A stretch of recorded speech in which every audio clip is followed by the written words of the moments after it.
ایک سائل آیا، حضرت ابراہیم گھر میں تھے اور اس نے آ کے دق الباب کیا اور حضرت ابراہیم سے کہا مجھے فلاں چیز مدد چاہیے۔ حضرت ابراہیم کے پاس نہیں تھا، انہوں نے فرما دیا کہ میرے پاس نہیں ہے۔ وہ سائل واپس چلا گیا۔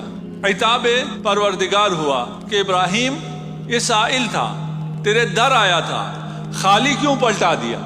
یا اللہ میرے پاس چیز تھی ہی نہیں، جو مانگ رہا تھا وہ میرے پاس نہیں تھی۔ خطاب ہوا اگر وہ چیز نہیں تھی جس کا وہ مطالبہ کر رہا تھا، میں نے تجھے عزت تو دے رکھی تھی، تو اگر اس کے لیے کسی کو کہہ دیتا، کسی سے مانگ لیتا، تیرے کہنے پہ اسے دینے والے بہت مل جاتے۔